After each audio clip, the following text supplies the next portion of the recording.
সকাল হতে না হতেই আলী আজাজের মাথায় বাজ পড়েছে। তার এত বড় একটা লস হয়ে গেল। সমস্ত ডিল কমপ্লিট ছিল। আজকে রাত পোহালেই মেয়েদের পাচার করা হয়ে যেত।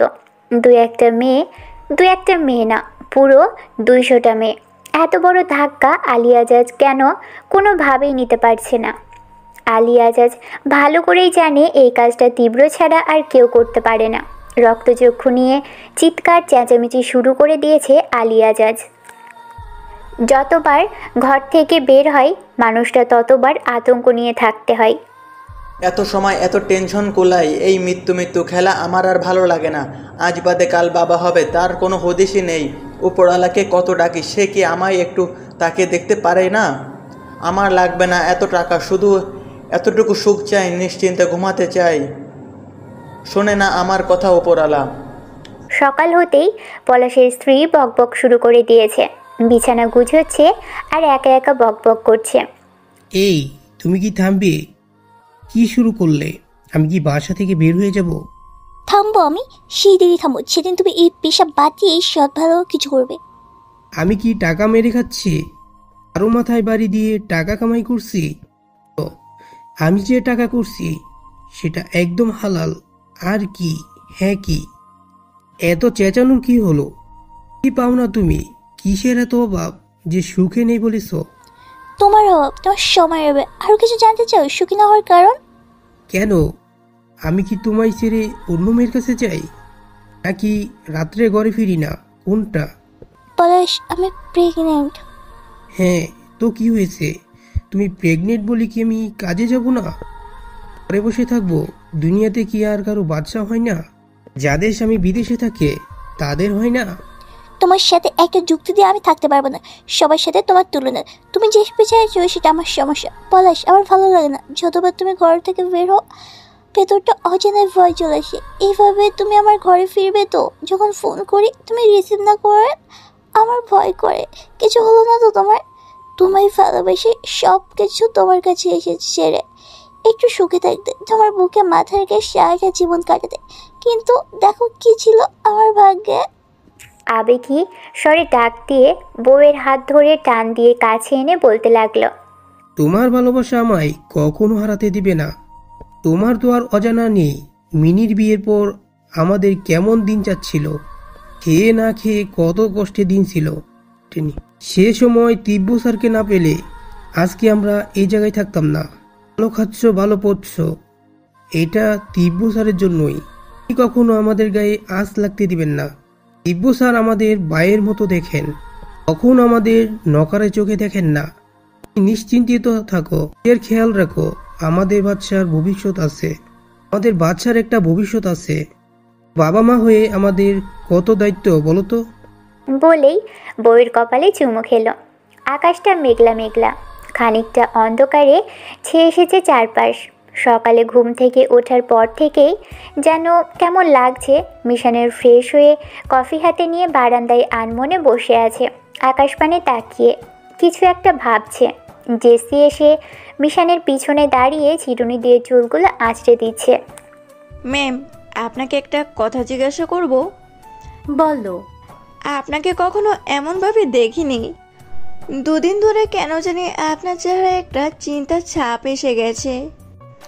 দেখে মনে হয় আপনি খুব অসুস্থ। একটা অঙ্ক মেলানোর খুব চেষ্টায় আছি, মিলছে না জেসি। আচ্ছা, জীবনে চলার পথে কি সত্যি কাউকে প্রয়োজন হয়? ভালোবাসা কি এটা সত্যি খুব প্রয়োজন? বাবা মা ছাড়া আর কাউকে কি সত্যি ভালোবাসা যায়? প্রতিটি মানুষের জীবনে কেউ না কেউ আসে অপর মানুষটার জীবনের চিনচিনে ব্যথাগুলো দূর করে দেওয়ার জন্য। ভালোবাসা হলো সেই অনুভূতি যেখানে ভালোবাসার মানুষটা পাশে থাকলে নিশ্চিন্তে মৃত্যুকে বরণ করা যায়। ভালো থাকার জন্য ভালোবাসাটা জরুরি। যাই হোক, আপনি তো এসব বুঝবেন না, তাই আপনাকে বলে লাভ নেই। আমার মা, সে শুধু মা ছিল না, ছিল আমার কমরেড। মাকে ছাড়া কিছুই বুঝতাম না। মাকে এত বেশি ভালোবেসেছিলাম, উপরওয়ালা আমার মাটাকে নিয়ে গেল। খুবই খারাপভাবে নিয়েছে। আমার মাকে ভালোবাসার পরিণামে পেয়েছি চোখের সামনে মায়ের ভয়ঙ্কর মৃত্যু। এই জীবনে আর কাউকে ভালোবাসতে চাই না, নতুন করে আর কাঁদতে চাই না। নিজেকে সবসময় বন্দি করে রাখি এই জন্য যেন কাউকে ভালোবেসে না ফেলি। দেখো, কাল রাতে তোমার সাথে একটু কথা বলেছি, আর তোমার প্রতি আমার দুর্বলতা চলে এসেছে। মনে হচ্ছে আমার কোনো ছোট বোন তুমি। সবাই শুধু মিশনের কঠিন রূপটাই জানে, ভেতরটা যেন না জানে, তাই সব সময় নিজেকে একা করে রাখি। ভয়, আতঙ্ক এগুলোই না আমাকে দিনের পর দিন হিংস্র করে দিয়েছে। কথাগুলো বলতে যেয়ে কেন জানি মিশনের গলাটা ধরে এলো। জেসি বুঝতে পারলো মিশনের খারাপ লাগছে, আবার অবাকও লাগছে। মিশান খানের মতো কঠিন পাথরের মাঝেও ইমোশন বলেই কিছু আছে। জেসি মিশানের সামনে যেয়ে ফ্লোরে বসে পড়ল। মিশানের চোখের দিকে তাকালো। মিশানের চোখ টলটল করছে। মিশান হাতে কফি মগটা নিয়ে মগের ভিতরটার দিকে তাকিয়ে আছে। ম্যাম, বলো। আপনার খুব কষ্ট, তাই না? না, মিশান খানের কোনো কষ্ট নেই। আম অল রাইট জেসি, তোমাকে আমায় নিয়ে ভাবতে হবে না, তুমি তোমার কাজ করো। ম্যাম, আপনি আমাকে ছোট বোন মনে করে শেয়ার করতে পারেন। মানুষ বলে ভেতরের কোনো কষ্ট শেয়ার করলে নাকি কষ্ট কমে যায়, কিন্তু জানো কি জেসি, আমার ক্ষেত্রে না উল্টো। আমার কষ্ট মনে করতে গেলে আমার সেই ভয়ঙ্কর অতীত মনে পড়ে যায়। ভেতরের আগুন নামক যন্ত্রণা ধাউ ধাউ করে জ্বলে। সব থেকে বড় কথা কি জানো জেসি, আমার রাগ আর জেদটাই আমাকে আরও বেশি নির্দয় করে দিচ্ছে। প্রবাদের ধারাই হয়তো আমিও একদিন একা হয়ে যাব আমার এই রাগ জেদের কারণে।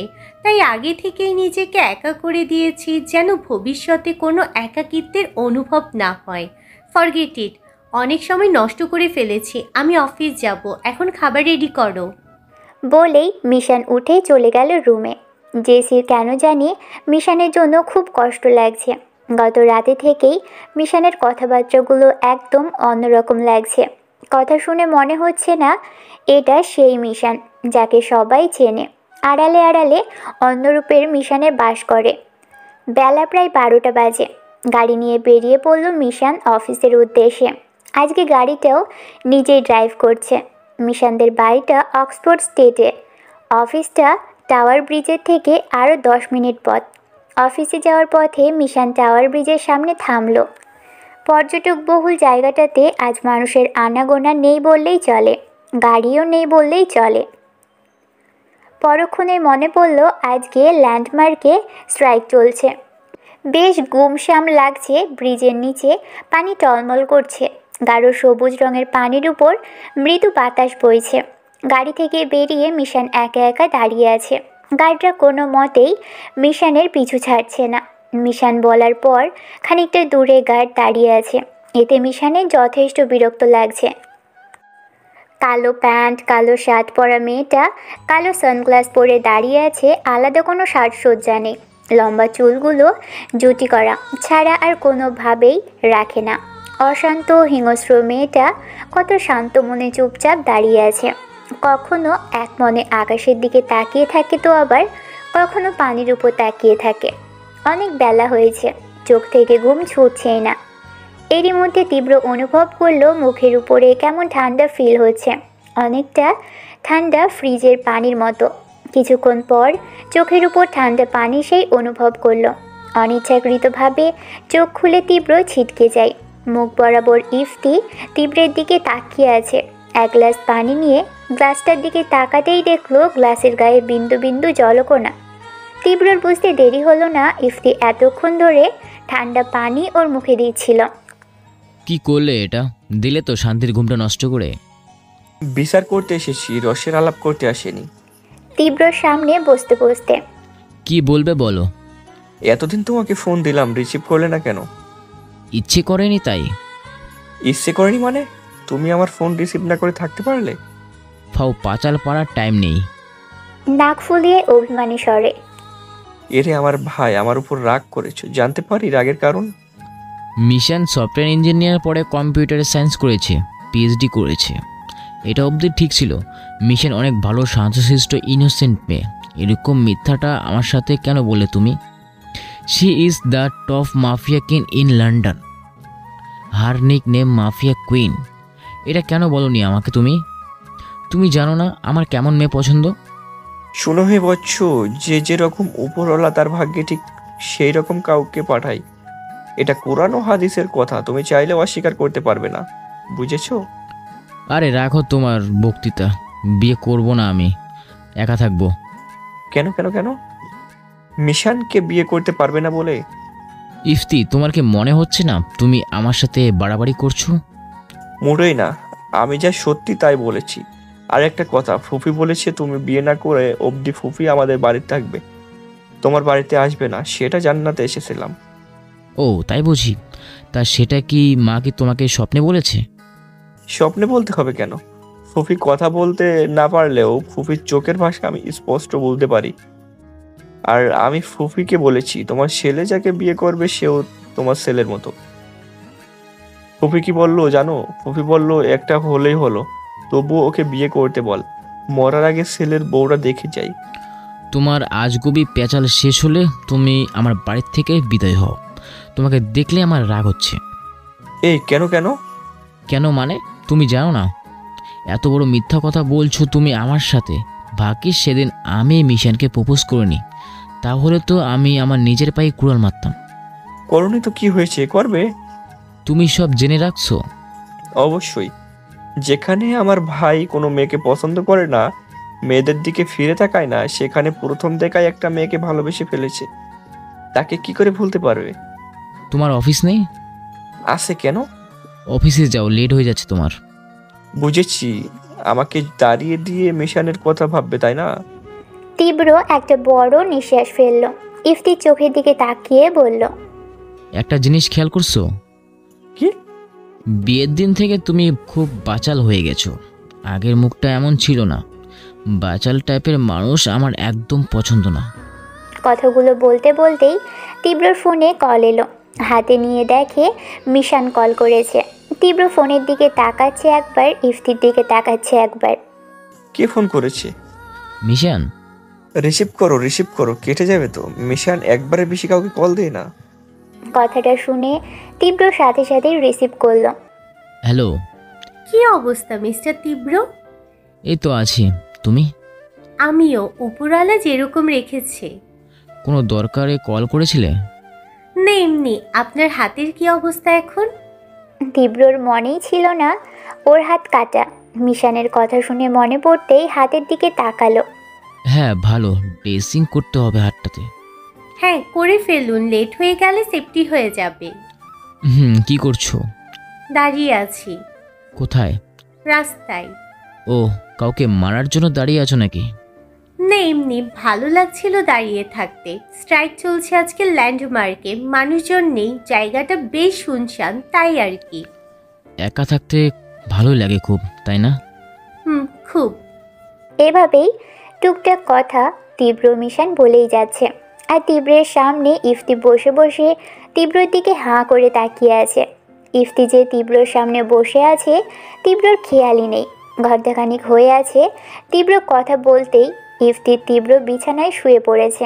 এতক্ষণ আর তীব্রের দিকে ড্যাব ড্যাব করে তাকিয়ে আছে। প্রায় 1 ঘন্টার বেশি সময় পর কথা শেষ করে তীব্র ফোনটা রাখতেই খেয়াল করলো ইফতি ওর সামনে শুয়ে আছে আর তীব্রর থেকে নজরই সরাচ্ছে না। এভাবে তাকিয়ে থাকার মানে কি? আমি জানতাম তুমি খুব ভালো মিথ্যা বলতে পারো, কিন্তু এত ভালো মিথ্যা বলতে পারো সেটা জানতাম না। আমি আবার কি মিথ্যা বললাম? এই তো 1.5 ঘন্টা আগে মিশানের নামে কত বদনাম করলে, অথচ মিশানের সাথে কত সুন্দর রসিয়ে রসিয়ে কথা বললে। বাপরে, নীলিমার সাথে প্রেম করছে যে টানা 1 ঘন্টা কোনোদিন কথা বলিনি, আর তুমি? বাবা গো বাবা। Shut up, Ifti. You are be like good friend. Just friend, are nothing else. হ্যাঁ, ইদানিং গার্লফ্রেন্ডের থেকে জাস্ট ফ্রেন্ড অনেক ডিমান্ড। চালিয়ে যাও। তুমি বড্ড বেশি কথা বলছো। অফিসে যাও, আমার কাজ আছে, এখন বের হব। এখন থেকেই পর করে দিচ্ছ? মানুষ এতটা বদলাতে পারে? বিছানা থেকে উঠতে উঠতে তীব্র আর কোনো কথা বলল না। ইফতির দিকে তাকিয়ে মিটমিট হাসি দিয়ে বাথরুমে ফ্রেশ হতে চলে গেল। রাত প্রায় 11টা। হাইওয়েতে রাস্তার কিনারা দেওয়ালের সাথে হেলান দিয়ে হাতের মধ্যে ছুরি নিয়ে বসে আছে মিশান। দুই হাত রক্তাক্ত হয়ে আছে, হাত বেয়ে চুইয়ে চুইয়ে রক্তের ঢল। মিশানের চোখ দুটো রক্তচক্ষুর ন্যায় হয়ে আছে, ঘন ঘন শ্বাস নিচ্ছে, যেন ওর নাকের সামনে থেকে অক্সিজেন সরিয়ে নেওয়া হয়েছে।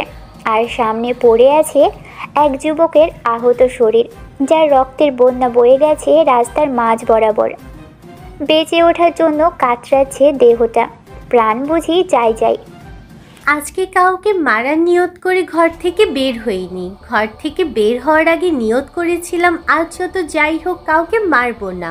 শালার মুডটাই অন্যরকম ছিল।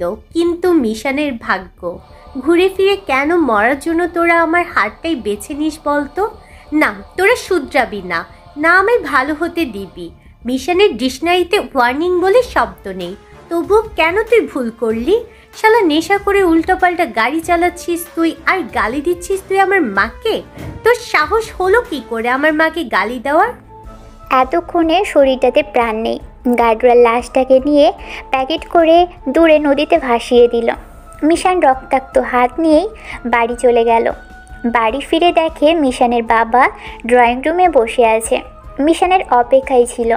আজ বাংলাদেশ থেকে ফিরেছে, মিশানকে জানায়নি আজ ফিরবে, সারপ্রাইজ দিবে বলে। কিন্তু নিজেই সারপ্রাইজ হয়ে গেল মেয়েকে দেখে।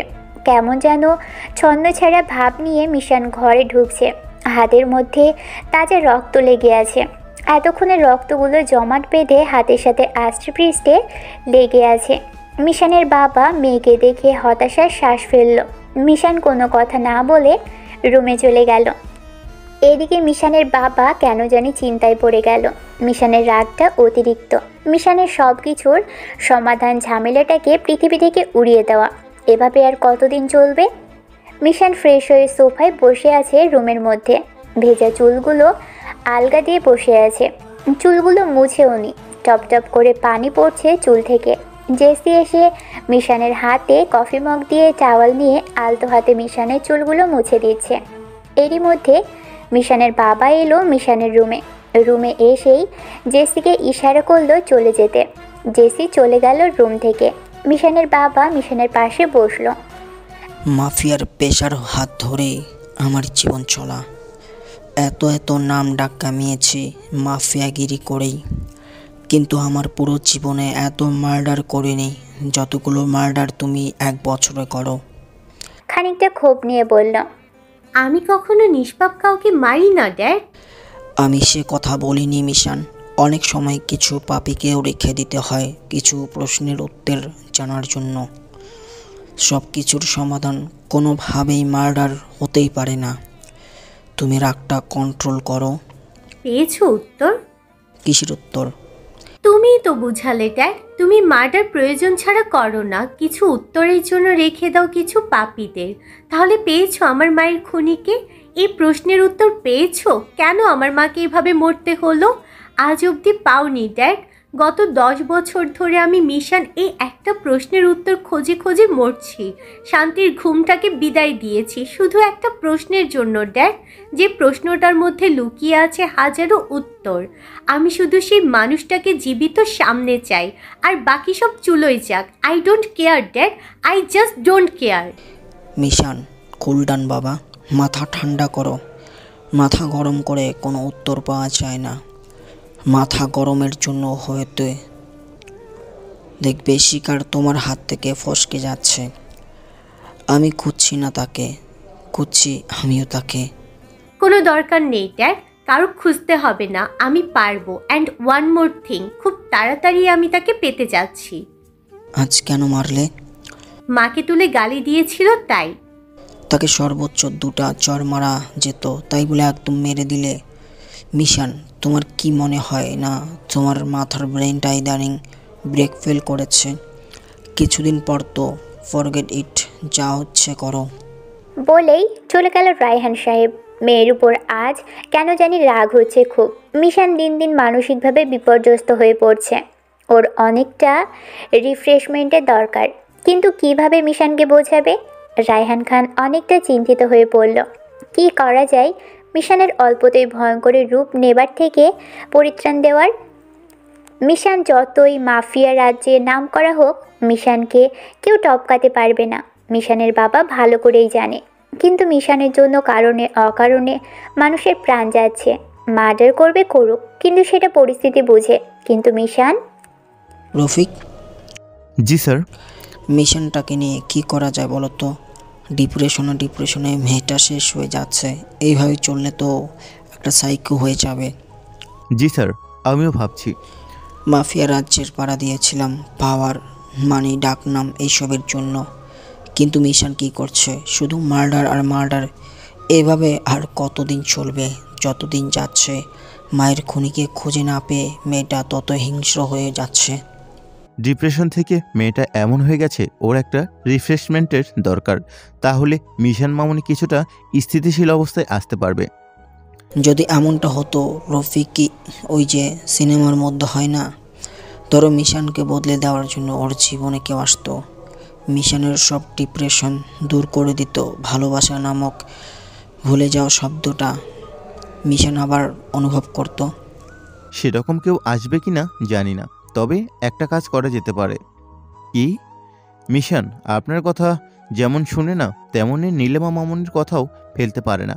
তাই বলছিলাম, যদি নীলিমা মামুনিকে দিয়ে মিশনকে কিছুদিনের জন্য বাহিরের কান্ট্রিতে ঘুরতে পাঠানো যায়, তাহলে মিশন ডিপ্রেশন থেকে বের হতে পারবে। কথাটা খারাপ বলনি। অন্ধকার ঘরে চেয়ারে বসে এক কোণে সিগারেট টেনে যাচ্ছে। প্রতিটা নিঃশ্বাসে বের হয়ে আসছে কালো ধোঁয়া। ঠান্ডা মাথার এই ভিলেনটা হাসি মুখে সুন্দর করে মানুষের মাথায় বাজ ফেলে। অপর পাশে বসে আছে আলী আজাজ। তুমি যে টাকা করেছো তীব্র, তার জন্য তোমার অনেক বড় মাসুল দিতে হবে। ও রিয়েলি? মজা নিচ্ছ? নাও নাও, যত পারো নাও, মজা নাও, কিন্তু এটা জেনে রাখো, তোমাকে শেষ করার জন্য এই আলী আজাজ না, এমন একজন আসবে যে তোমাকে তিলে তিলে শেষ করে দিবে, রাগী স্বরে হাসি দিয়ে। তুমি ইদানিং মাফিয়ার পেশার পাশাপাশি জ্যোতিষীগিরি শুরু করেছো নাকি, আলিয়াজের মতো? জ্যোতিষীগিরি কিনা জানি না, তবে তোমার ভবিষ্যৎ আমি স্পষ্ট পড়তে পারছি। তোমার পতন হবে খুব শীঘ্রই। দ্য রয়্যাল কিং রাজ্যে দ্য ইয়ংস্টার মাফিয়া কিং সুফওয়ান রোজকে তীব্রকে টপকাবে। বাহ, খুব ভালো লাগলো তোমার কথায়। জানার খুব আগ্রহ হচ্ছে কার হাতে আমার পতন। হয়তো বা কোনো নমনী নারীর হাতে, কেন জানি মনে হচ্ছে কোনো নারীর হাতেই তোমার পতন। সুন্দর মৃত্যু মায়াবতী কোনো হিংস্র নারী যে তোমাকে শেষ করে দিবে। তুমি হয়তো ভুলে যাচ্ছ, নারী আর মত এই দুটো জিনিসের উপর আমার একদম কোনো ইন্টারেস্ট নেই। আর বললে মায়াবতী নারী, যদি এমন হয় আমার মতোই কোনো এক রাজ্যের মাফিয়া কুইন আমার সাথে জোর বাঁধলো, তখন সেরকম কেউ নেই, তবে এটুকু জেনে রাখো, কোনো এক রূপবতী নারী তোমার জীবনে প্রাণভ্রমর হয়ে দাঁড়াবে, আর সেই প্রাণভ্রমরটাকে কেড়ে নিয়ে তোমাকে তিলে তিলে শেষ করে দিবে। তীব্র মৃদু হেসে মুখটা আলী আজাজের কানের কাছে নিয়ে স্বাভাবিক স্বরে বলল, আগে আমার লেভেলে আসো আলিয়াজ, তারপর আমাকে শেষ করার স্বপ্ন দেখো। সকাল হতেই নীলিমা মুখ গম্ভীর করে বসে আছে খাটে। ইফতি অফিস যাওয়ার জন্য রেডি হচ্ছে। এমন সময় খেয়াল হলো বউটা মন খারাপ করে বসে আছে। আহা, আমার মায়াবতী কি হলো? সকাল থেকে দেখছি মিষ্টি ঠোঁটে মিষ্টি হাসিটা নেই। কি হয়েছে বলো তো? ভালো লাগছে না কিছু, এমনি। না না না না, আমার মায়াবতী এমনি এমনি কখনো মন খারাপ হয় না, আমি জানি। কি হয়েছে বলুন রানী সাহেবা। বললাম তো কিচ্ছু হয়নি। আমি কি আজ অফিসে যাব না? অফিসে যাবে না কেন? অফিস যাবে রেডি তো হয়েইছো, বেরিয়ে পড়ো। বউয়ের এমন চেহারা দেখে বের হতে ইচ্ছে করছে না। ঠিক আছে, আজকে না হয় অফিসে না গেলাম। না না, অফিস যাবে। তাহলে বলো মন খারাপ কেন? দেখছি সামনের মাসে।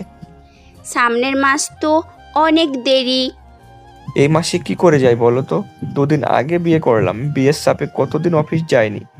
এভাবে যদি ব্যবসা ছেড়ে ঘরে বসে থাকি আর ঘুরি, তাহলে তো ব্যবসা ভ্যানিশ হয়ে যাবে গো। কিছুদিনের জন্য বাবাকে বলো না সবটা ম্যানেজ করে নিতে। আমার না মিশানের কথা খুব মনে পড়ছে। ভাবছিলাম হানিমুনে যাওয়ার সময় মিশানকেও সাথে নিয়ে যাব। ভালো হয় ব্যাপারটা যদি সাথে তীব্রকেও নেওয়া যায়। এই তোমার কি মতলব বলো তো? হুম, সব সময় তীব্র ভাইয়ার সাথে মিশানকে টানো কেন শুনি? আর তীব্র ভাইয়ার কি সময় হবে আমাদের সাথে যাওয়ার জন্য? আমাদের সাথে যাওয়ার জন্য সময় হবে না ঠিকই, কিন্তু মিশনের জন্য ঠিকই হবে। মানে তুমি কি বোঝাতে চাইছো ইপ্তি? অনেক কিছু বলছি শোনো। অফিস যাওয়ার জন্য রেডি হয়ে মিশান নিচে নামলো খাবার খেতে। রায়হান খান মেয়ের জন্য অপেক্ষা করছে একসাথে ব্রেকফাস্ট করবে বলে। মিশান এসে সোজা ডাইনিংয়ে বসে পড়ল। সার্ভেন্ট খাবার সার্ভ করছে। মিশান এদিক ওদিক না তাকিয়ে খাবার খেয়েই চলেছে। অপর পাশে যে বাবা বসে আছে সেদিকে খেয়ালই নেই ওর। রায়হান সাহেব মেয়ের দিকে তাকিয়ে আছে। খাওয়া বাদ দিয়ে এরই মধ্যেই মিশানের চোখ পড়ল ওর বাবা ওর দিকে তাকিয়ে আছে। What happen dad? এভাবে তাকিয়ে আছো কেন? দেখেছি কি? আমার মেয়েটা আমাকে একটু ভালোবাসে না। হঠাৎ এই কথা মনে হচ্ছে কেন? আজই কেন? আমি যে ডাইনিংয়ে বসে আছি শুধুমাত্র আপনার অপেক্ষায়। আপনি যখন ডাইনিংয়ে এলেন আমি গুড মর্নিং বললাম, উত্তর তো দিলেনই না। খেতে বসে খেয়ে যাচ্ছেন, আমার সাথে কথা বলছেন না। মিশান হতাশময় একটা নিঃশ্বাস ফেলল। তারপর বাবার চোখের দিকে তাকালো। সরি ড্যাড, আমি মোটেও খেয়াল করিনি। মিশান, বাবা are you all right? Yeah dad, I am completely okay. কেন জানি মনে হচ্ছে তুমি কিছু একটা নিয়ে ডিপ্রেশনে আছো বাবা। বললাম তো ড্যাড, আমার কিছু হয়নি। তুমি খাবার খাও, ঠান্ডা হয়ে যাচ্ছে। আচ্ছা, আমি একটা কথা বলতে যাচ্ছিলাম। বলে ফেলো। ইউএস পার্টনারশিপটা আমি দেখব, তুমি পরের বার থেকে দেখো। As you wish. ভ্যালির কাছে সব ডকুমেন্ট পেপার আছে, নিয়ে নিও। কোনো প্রবলেম হলে বলো। আর বাংলাদেশ থেকে আসলেই যখন, তাহলে মিস্টার তীব্রর সাথে মিট করেই আসতে। ইটস ওকে, পরে দেখা করা যাবে। রয়্যাল কিং তো। ওকে, আমি বেরোচ্ছি এখন তাহলে। একসাথেই বের হই? না, তুমি অফিস যাও, আমি একটু ওয়ার হাউসে যাচ্ছি, দেখে আসি কি অবস্থা। ওকে, বাই। দুপুরের দিকে তীব্র মামার বাসায় এসেছে কাউকে না জানিয়েই। বাড়িতে ঢুকতেই মামির সামনে পড়ল। আরে তীব্র বাবা, তুই এসেছিস? আমাদের না হয় মনে পড়ে না, তোর মায়ের কথা ভুলেই গেছিস? একটাবার ফোন দিয়েও তো খবর নিতে পারিস নাকি? কেন, মায়ের কি হয়েছে? কিছু হয়নি, বেচারি উদাস হয়ে থাকে। কখন তার ছেলে চাঁদ মুখখানা দেখবে বলতে পারে না বলে কি আর অনুভূতি থেমে আছে? কার জন্য এত কিছু করেছিস বল তো? না একটা বিয়ে করেছিস, না মাকে একটু সময় দিয়েছিস। এত টাকা দিয়ে করবি কি বল তো? কথা না বাড়িয়ে মা কোথায় বলো? রুমেই আছে, যা। ঠিক আছে বলেই মায়ের ঘরের দিকে যেতে লাগলো। আর কি খাবে দুপুরে সেটা তো বলে যা। যা রান্না করছো তাই খাবো। ছেলেকে এতদিন পর দেখে ভিতরটা যেন ঠান্ডা হয়ে আসছে মায়ের। আহা, আবার অভিমানও হচ্ছে। ছেলেটা দেখতেও আসেনি, চোখ দুটো জলে টলমল করছে। ইস, যদি একটু ছেলেটাকে ছুঁয়ে দেখতে পারতো, আদর করে বুকে জড়িয়ে নিতে পারতো, বড্ড শান্ত হতো অশান্ত মন।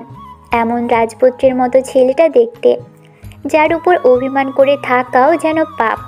এক দৃষ্টিতে তাকিয়ে আছে ছেলের দিকে আলিফা রেজা। ঠোঁট জোড়া কাঁপছে, যেন তার কান্না পাচ্ছে। তীব্র মায়ের সামনে বসে আছে চুপটি করে, যেন নিষ্পাপ একটা শিশু ছেলে।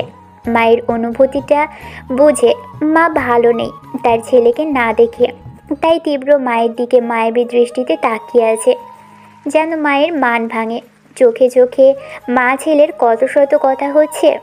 তীব্রর বাবাও তীব্রর মতোই একজন বড় মাফিয়া ছিলেন। নামকরা মাফিয়া ছিল আরিফ রেজা, যার নামে সারা বাংলাদেশে বিভিন্ন স্তরের মাফিয়ারা চাঁদা তুলত কোটি কোটি টাকা। তীব্রর বাবার একমাত্র দুর্বলতা ছিল তীব্রের মা। স্ত্রীকে তিনি প্রচণ্ড রকম ভালোবাসতেন, তীব্রের মাও অনেক ভালোবাসতেন। কিন্তু তীব্রের মায়ের ভাগ্যে নির্মম পরিহাস, স্বামীকে এত বেশি ভালোবাসত আর সেই স্বামীকেই চোখের সামনে নির্মমভাবে মরতে দেখে ব্রেনে নিতে পারেননি। কোমায় চলে গিয়েছিল। কোমা থেকে ফিরে প্যারালাইজড হয়ে আছে। রাগ করেছো তাই না মা? সরি, এই কানে ধরলাম। আর এমন হবে না মা। তোমার ছেলে তো কাজ নিয়ে খুব ব্যস্ত ছিল মা। সেই জাপানে গিয়েছিলাম, পরশু রাতে ফিরেছি। কাল সারাদিন কাজ ছিল, তাই তোমার সাথে দেখা করতে আসতে পারিনি মা। প্লিজ মা, রাগ করো না মা। আই লাভ ইউ মা। একে একে তীব্র পাগলামো করেই যাচ্ছে মায়ের সামনে। মায়ের চোখে এখন জল নেই, চোখে এখন হাসি জল করছে। ছেলের পাগলামোর কাছে মায়ের অভিমান হেরে যেতে বাধ্য।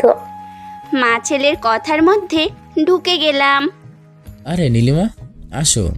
কেমন আছো ভাইয়া? তীব্রর হাতে শরবতের গ্লাস দিতে দিতে বলল, আলহামদুলিল্লাহ। তোমার কি খবর? কোন খবর চাও শুনি? হুম।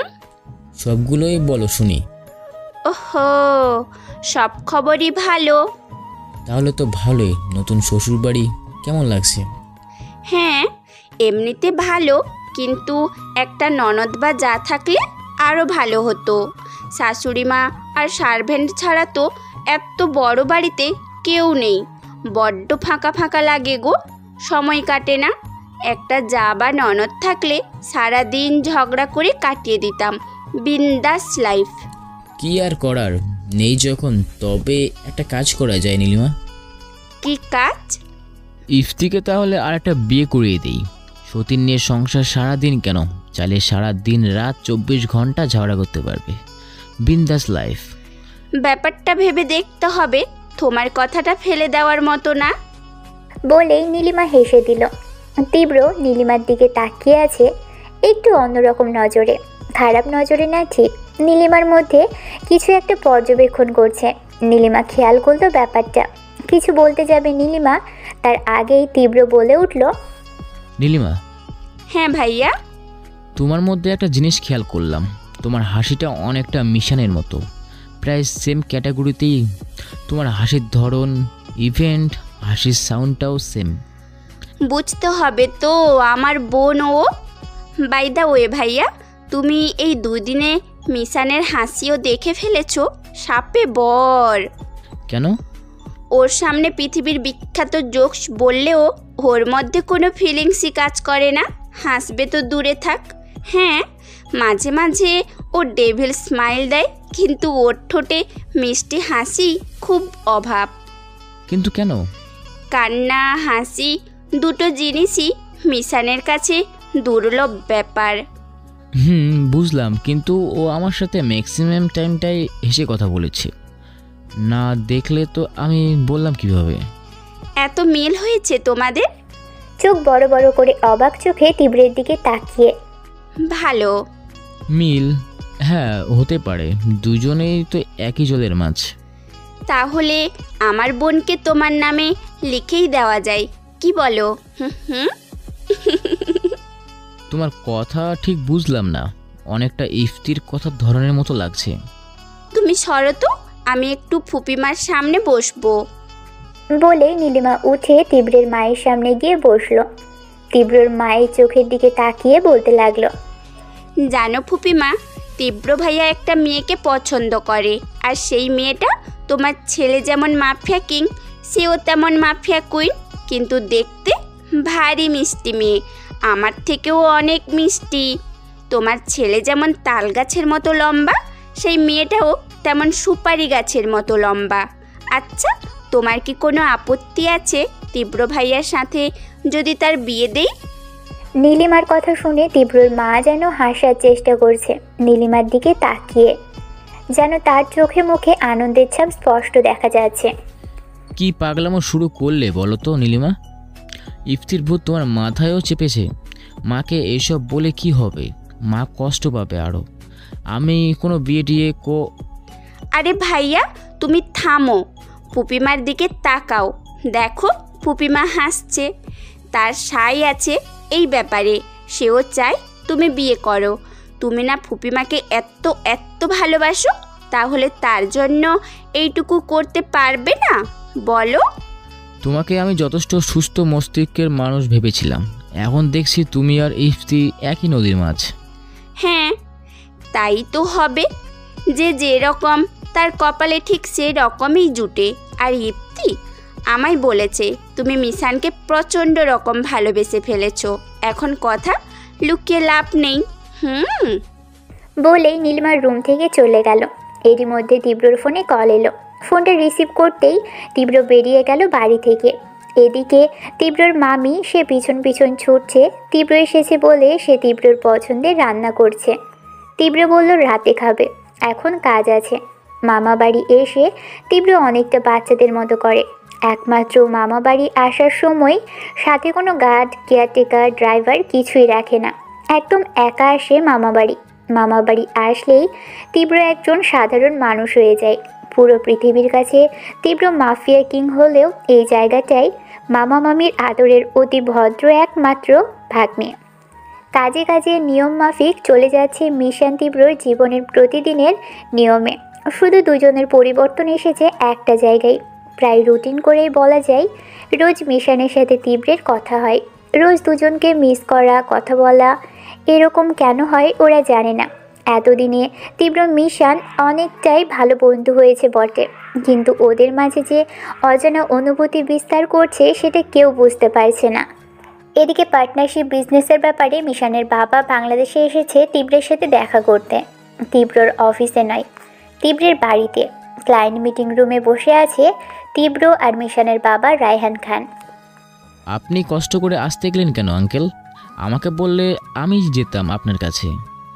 ইটস ওকে বেটা, আমার আসতেই হতো বাংলাদেশে, তাই ভাবলাম তোমার সাথে মিটটা করে যাই। ও, আমি আসলে অনেক দুঃখিত ত্রিভু, গত 10 বছরে আমি তোমাদের কোনো খোঁজ খবর নেইনি। কেমন আছো, কী করছো, কোনো খবর নেইনি। তার জন্য হয়তো তোমার বাবার আত্মাও আমায় ক্ষমা করবেন না। একজন বাঙালি হয়ে আমি এমন নির্দয় কিভাবে হলাম কে জানে। ইটস ওকে আঙ্কেল, এই কথা আমিও বলতে পারি। আমারই উচিত ছিল আপনার সাথে যোগাযোগ রাখার। আসলে পরিস্থিতি সব বদলে দিয়েছে আমাদের। হ্যাঁ তা ঠিক, পরিস্থিতি আমাদের আবার এক করে দিয়েছে। সবই উপরওয়ালার ইচ্ছা। তোমার কথার ধরন একদমই তোমার বাবার মতো হয়েছে। বাবার মতো ঠান্ডা মেজাজের, গুছিয়ে কথা বলা, বাবার মতো বুদ্ধিমান। বাবার বৈশিষ্ট্যগুলো ধরে রাখতে পারলে জীবনে তোমার জায়গা কেউ নিতে পারবে না। দোয়া করবেন আঙ্কেল, তাই যেন হয়। আমি তো ভাবতেই পারিনি তুমি এই পেশায় আসবে। তোমার বাবা তোমাকে পড়াশোনার জন্য ইউএসএ পাঠিয়েছিল জানতাম, আর সব সময় বলতো টাকা পয়সা অনেক কামিয়েছি, ছেলেকে আর এই পেশায় চড়াবো না। ছেলে পড়াশোনা শেষ করে চাইলে একটা ভালো কোম্পানি খুলে দিব, ব্যবসা দেখবে ছেলে আমাদের। আমার তো মিশনের জন্য বাংলাদেশে আসতেই পারিনি, আর কারো খোঁজ খবর নেওয়া হয়নি। অতীতটাকে ভোলার জন্য অতীতের স্মৃতিগুলো মোছার ব্যর্থ চেষ্টা চালিয়েছি। পরিস্থিতি আর সময়টা বদলে দিয়েছে আমাদের জীবন। মাফিয়ার রাজ্যে আমার পা রাখতে হতো, তাই বাবার পরে সব ছেড়ে এই বাবার পেশাকেই বেছে নিয়েছি। তোমার মা এখন কেমন আছে বলুন তো? মা আছে প্যারালাইজ হয়ে। সেদিনের পর থেকে মা একটা জীবন্ত লাশ হয়ে আছে। তীব্র আর রায়হান খান খুঁটিনাটি অনেক কথাই বলে যাচ্ছেন। মিশানের বাবা আসলে দেশে এসেছিল বড় ভাইয়ের পলিটিক্যাল কাজের জন্য, তাই একসাথে দুই কাজ করে যাওয়ার জন্যই তীব্রর সাথেও কথা বলে যাওয়াটাই উদ্দেশ্য। দুপুর হতেই রায়হান খান বেরিয়ে পড়তে নিলেই তীব্র লাঞ্চ না করে বের হতে দেয় না। অনেকটা জোরপূর্বক রায়হান খানের লাঞ্চ করতে হলো তীব্রের বাড়িতে। তীব্রর মা এখনও মামা বাড়িতেই আছে, তাই আর তার সাথে দেখা হলো না। একদিনেই রায়হান খানের মনে জায়গা করে নিয়েছে তীব্র। পার্টনার হিসেবে তীব্র একদমই পারফেক্ট। বাবার মতোই অনেক এক্সপার্ট হয়েছে ছেলে। আমির রেজার জায়গায় তীব্রর আসাটা খুব জরুরিই ছিল। তীব্রকে এই পজিশনে দেখে রায়হান খানের অনেক ভালো লাগছে। আমির রেজা একটা সময় রায়হান খানের অনেক ভালো বন্ধু ছিলেন, প্লাস পার্টনারও ছিলেন। কিন্তু সময়, পরিস্থিতি আর একটা ভয়ঙ্কর অতীত বদলে দিয়েছে সব রং। রায়হান খান বাংলাদেশ গেছেন 2 দিন পার হয়ে গেল। এমনিতেই মিশান একা একা থাকে, তার মধ্যে মিশানের বাবা বাড়ি না থাকলে মিশানের আরও একা লাগে, কিন্তু মিশান কখনো বুঝতে দেয় না। রাত প্রায় 10টা বাজে। ঘরে ফিরে ফ্রেশ হয়ে খেয়ে নিল। কেন জানি আজ খাবারটা গলা দিয়ে নামছে না। আবার শরীরটা দুর্বলও লাগছে। অনেকটা জোর করেই খেলো রাতের খাবারটা। এক কাপ কফি হাতে নিয়ে বসে আছে ছাদের কিনারায়। বাড়ির এই বিশাল ছাদটা মিশানের পছন্দের সব ফুল গাছ দিয়ে ভরা। ছাদের রেলিংগুলো মোটা কাচের, যার ভিতরে আবার কালারফুল আলো জ্বলছে। ছাদের একপাশে কাচের সুইমিং পুল, যার মধ্যে স্বচ্ছ আকাশি নীল রঙের পানি। যখন আকাশে চাঁদ ওঠে তখন পুলের উপর চাঁদের আলো চাঁদের কণার মতো উপচে পড়ে পানির উপর। বাড়ির চারপাশে কালো সানগ্লাস পরা বিশাল দেহের আকৃতি বিশিষ্ট গার্ডরা রোবটের মতো দাঁড়িয়ে আছে। মিশান কখনো ছাদে এলে ফোন সাথে আনে না। এই সময়টুকু একা একা থাকতেই ভালোবাসে। কোনো কিছুর সঙ্গ পছন্দ না। কিন্তু আজ অনেকটা মনের ভুলেই মোবাইলটা পকেটে রয়ে গেছে। এক মনে আকাশের চাঁদ তারা দেখে যাচ্ছে আর কফিতে চুমুক লাগাচ্ছে। এরই মধ্যে মিশানের ফোনটা বেজে উঠল। ফোনের স্ক্রিনে তাকাতেই দেখলো তীব্র কল করেছে। মিশানের একটা বাজে স্বভাব আছে, সেটা হলো মিশানকে কেউ যত ইমার্জেন্সি কলই দিক মিশান সহজে রিসিভ করে না। কেন করে না মিশান নিজেও জানে না। আবার নিজে ঠিকই একবারের বেশি কাউকে কল দেবে না। কিন্তু তীব্রের ভাগ্যটা অনেকটাই লাকি। একবার কল দিতেই মিশান রিসিভ করে ফেলে। কিন্তু আজ মিশান ফোনটা রিসিভ করলো না। কেন করলো না মিশান নিজেই ভালো জানে। আমি কি করে বলবো? এদিকে বিকেল 6টা বাজে প্রায়। তীব্র একটা সাগরের উপর ভাসমান ট্রলারে বেঞ্চে হাতে রিভলভার নিয়ে বসে আছে একা একা। গার্ডরা দূরে থেকে তীব্রকে পর্যবেক্ষণ করছে। কেন জানি আজ তীব্রর মনটা ভালো নেই। খুব বেশি শূন্যতা অনুভব করছে। ভালো লাগছে না কিছুই। তীব্র অনেকটা চাপা স্বভাবের। ভিতরে রাগ, অভিমান, কষ্ট কাউকে বুঝতে দেয় না। বেশিরভাগ সময় হেসেই এড়িয়ে দেয়। দেশের অন্যান্য মাফিয়ারা তীব্রকে ঠান্ডা মাথার ভিলেন বলে, কারণ তীব্র কাউকে খুন করতে গেলেও তার সামনে একটা মিষ্টি ডেভিল স্মাইল দিয়ে কপালে শ্যুট করে দিবে। একজনের উপরের রাগ আরেকজনের উপর কখনোই ঝাড়বে না। যার উপর রাগ তার উপরই বিপদ অবতীর্ণ হবে তীব্রর দ্বারা। যাই হোক, তীব্রের মন খারাপ হলে চুপচাপ হয়ে নিরিবিলি কোথাও বসে থাকবে, এটাই তীব্র নিয়ম। আরও কোনো ব্যতিক্রম নয়। কাজের জন্য কক্সবাজারে এসেছিল তীব্র। আজ ভালো লাগছে না কিছুই। একাকিত্বের সময়টাতে তীব্রর বাবার কথা, মায়ের কথা খুব মনে পড়ছিল। কি মনে করে যে তীব্র মিশানকে ফোন দিয়েছিল, নিজেও সেটা নিয়ে ভাবছে। কিছুক্ষণ পর তীব্রর ফোনে কল এলো। স্ক্রিনে তাকিয়ে দেখলো মিশান কল করেছে। রিসিভ করতেই ওপাশ থেকে মিশান বলে উঠল, হে মিস্টার তীব্র, আজ হঠাৎ কি মনে করে অসময়ে কল দিলেন? অসময়েও কল দিয়েও কি আপনি রিসিভ করতে পেরেছেন? আসলে হয়েছেটা কি, আমি না কফি খাচ্ছিলাম তাই রিসিভ করিনি। এই যে এখন কফি খাওয়া শেষ, ফোন ব্যাক করেছি। ধন্য করে দিয়েছেন আপনি আমাকে। আপনার প্রশংসা কি দিয়ে করব আমি সেটাই ভেবে পাচ্ছি না। তা কফি খেলে ফোন রিসিভ করা যাবে না সেটা তো জানতাম না কোনোদিনও। আরে কাহিনী পুরোটা আগে শুনুন তো। বলুন। প্রথমত আপনি থামান। দ্বিতীয়ত আসলে আমি যদি আপনার ফোনটা রিসিভ করতাম তাহলে আমার কফিটা খাওয়াই হতো না। কারণ আমার তো একটা ভালো গুণ আছে, সেটা তো আপনি জানেনই। আমি যখন যেটা করি খুব গভীর মনোযোগ দিয়ে করি। আর এতটা মনোযোগী থাকি আশেপাশে দিন দুনিয়া খেয়াল থাকে না। সো এখন আর কোনো প্রশ্ন আছে আপনার? বুঝছি ম্যাডাম, খুব ভালো করে বুঝছি। তাও এখন কি করছেন? ছাদে বসে বসে আকাশে তারা দেখছি। আপনি? আমিও দেখছি। কি দেখছেন? একটা ক্লান্ত দুর্বল সূর্যের মসৃণ রূপ, তার সাথে আগুনের বর্ণের নালচে মেঘ। মেঘটার নিচে সবুজ রঙের পানির সাথে মিশে যেতে চাইছে, আর কিছু গ্যাংচিলের ঝাঁক যেন মিলিয়ে দিচ্ছে না।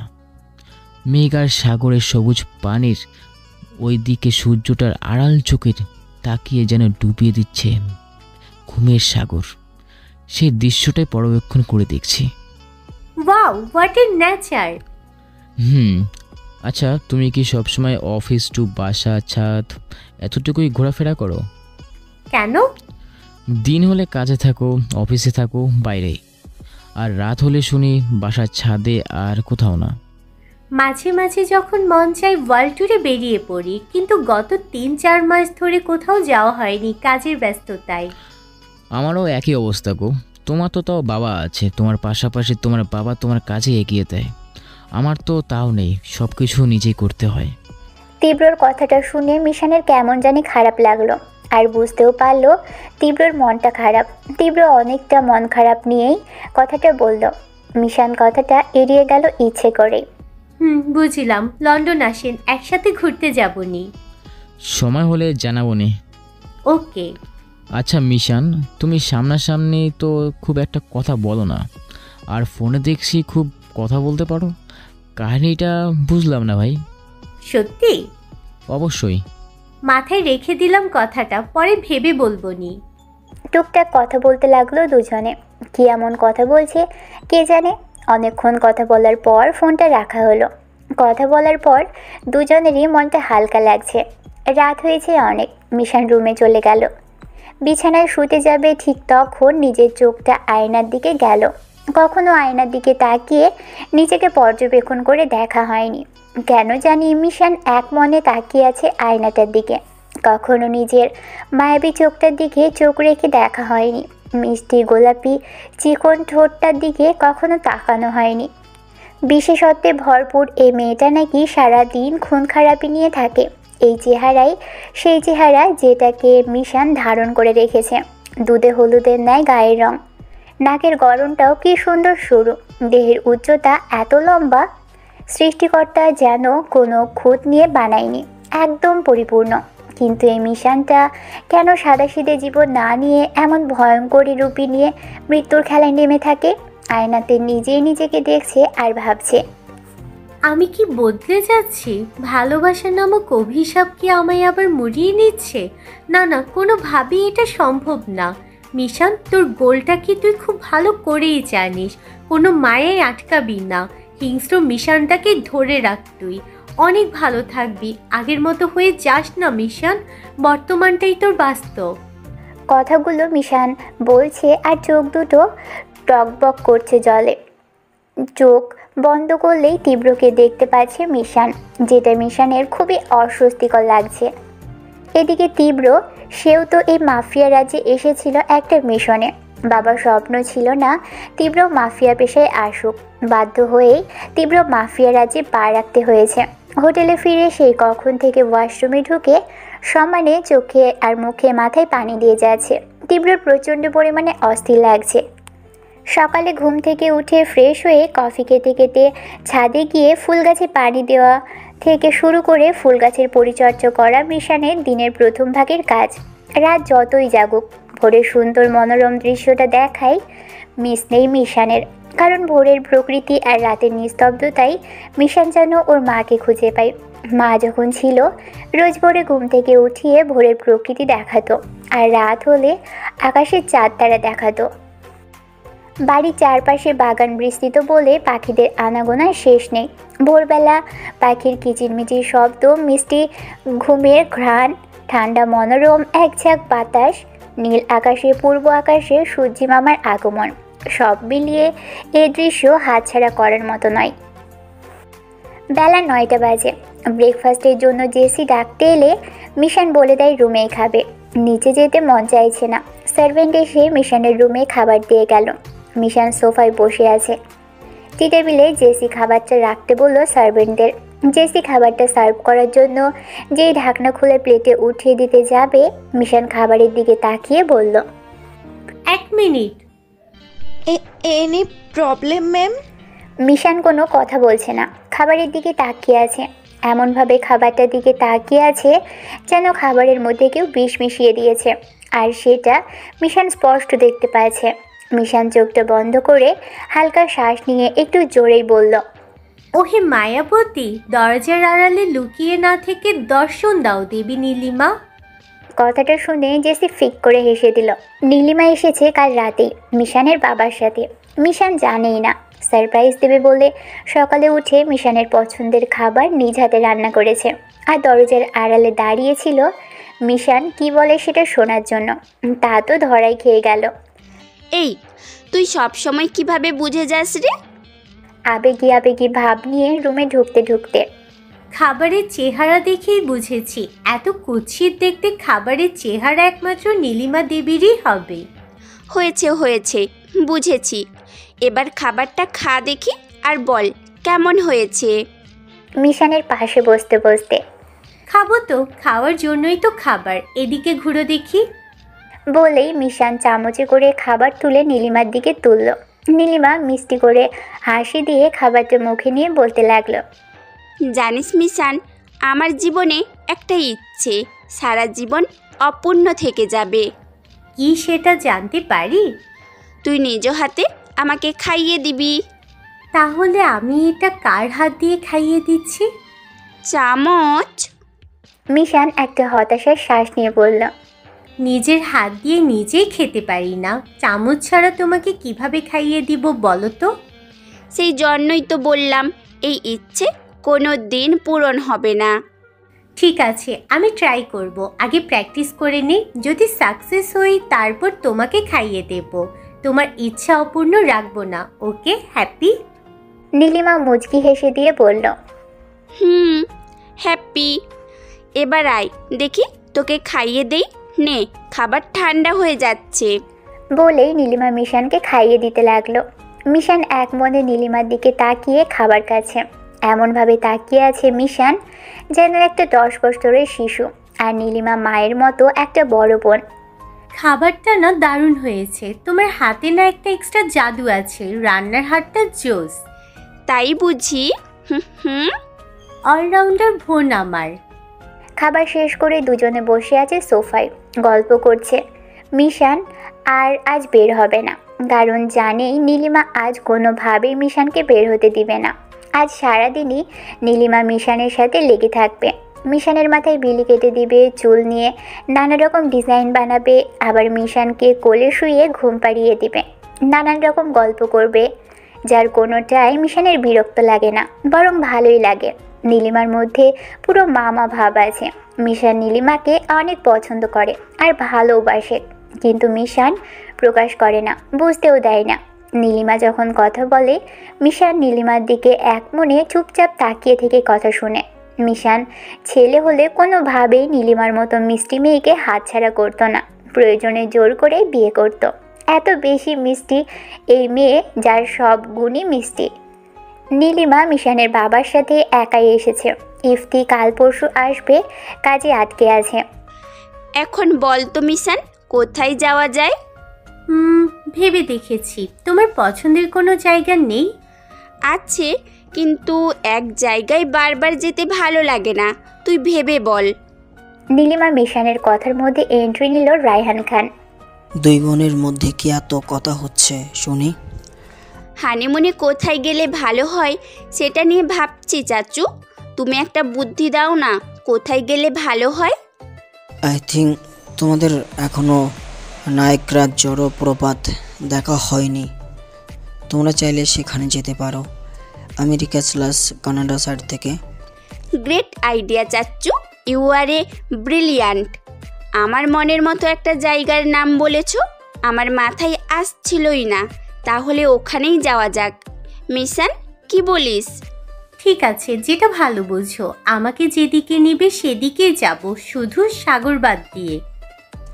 আমি এই মেয়েকে নিয়ে কি করব বলো তো নীলিমা? কেন, কি হলো আবার? মেয়েটা পানি দেখে ভয় পায় বলে ওকে অ্যাথলেট ট্রেনিং দিয়ে এলাম, চ্যাম্পিয়ন হয়ে ঘরে মেডেল নিয়ে এলো। সেই মেয়ে সাগরের সমুদ্র জল দেখে ভয় পায়। মিশান, তুমি কি জানো এটা লোকে শুনলে হাসবে? জানি না ড্যাড, আমার সাগরের সমুদ্রের দিকে তাকালে কেমন জানি দম বন্ধ হয়ে আসে। মনে হয় কেউ আমার ফুসফুস আটকে ধরে রেখেছে। আর আমি কি জেতার জন্য চ্যাম্পিয়ন হয়েছি নাকি? পানিতে নামলে মনে হয় আমাকে কিছু একটা চুম্বকের মতো টানছে নিচের দিকে, আর মনে হয় আমার কেউ নেই, আমি একা গভীর তলে হারিয়ে যাচ্ছি। আর এখন আমায় নিজেকে বাঁচাতে হবে, আর বাঁচার জন্যই হুমড়ি খেয়ে উঠে পড়ে লেগেছি। এখন দেখি আমি চ্যাম্পিয়ন। ভাবা যায়, আমার আইডিয়ার বাইরে ছিল।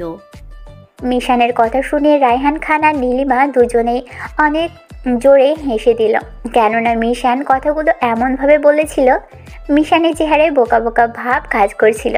এরই মধ্যে নীলিমা বলে উঠল, মিশান, তোর কথা শুনে না একটা জোকস মনে পড়ে গেল আমার।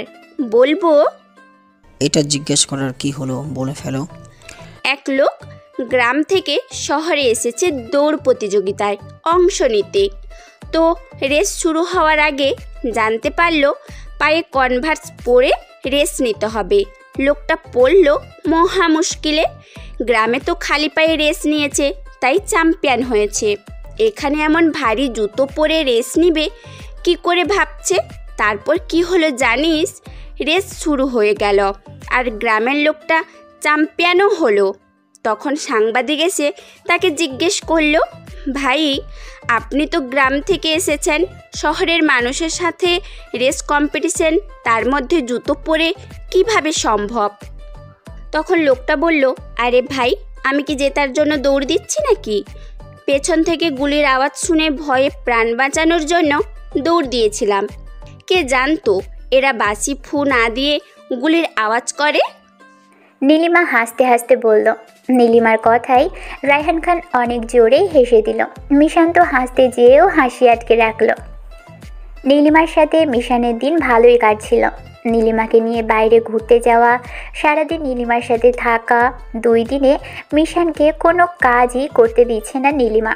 সারাদিন মিশানের কানের কাছে বকবক করতেই থাকে।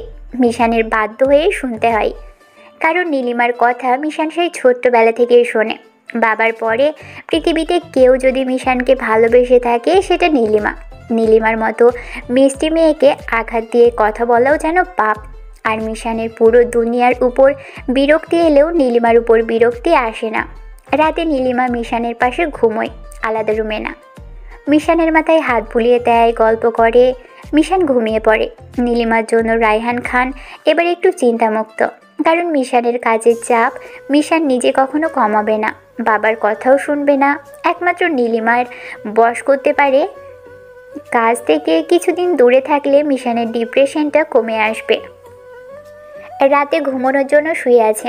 নীলিমা মিশানের মাথায় চুল টেনে দিচ্ছে আর কথা বলছে। আর মিশানের চোখে ঘুম নেমে আসছে। ঘুমের রাজ্যে চলে যাবে ঠিক তখন মিশানের ফোনে কল এলো। পাশ ফিরে দেখে তীব্র কল করেছে। ফোন সাইলেন্ট করে ঘুমিয়ে গেল। কিছুক্ষণ পর আবার ফোন এলো। এবার মিশান পুরোপুরি ঘুমের রাজ্যে, কিন্তু নীলিমা ঘুমোয়নি। মিশানের ফোনটা হাতে নিতেই দেখে তীব্র। রিসিভ করে কানে নিতেই ওপাশ থেকে বলল, হে নীলিমা, ইউ এত রাতে মিশানের কাছে? মিশানের ফোনে কি করছো? প্রথমত আমি মিশানের সাথে ঘুমাই, দ্বিতীয়ত মিশান ঘুমিয়েছে, ওর ফোন বাজছিল আর দেখলাম তুমি, তাই রিসিভ করেছি। কাজটা ঠিক করোনি। মিশান জানলে তোমাকে বাড়ি থেকে বের করে দেবে। মিশানের ফোন রিসিভ করছো জানলে।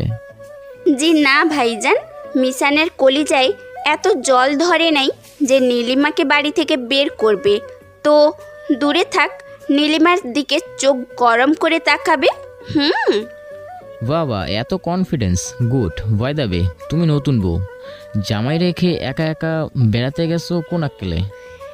জামাই যদি না আসে আমি কি জামাই বাইন্দা আনবো নাকি? বাই দ্য ওয়ে, কাল আসবে ইফতি, আর দয়া করে আপনিও আসছেন ভাইজান।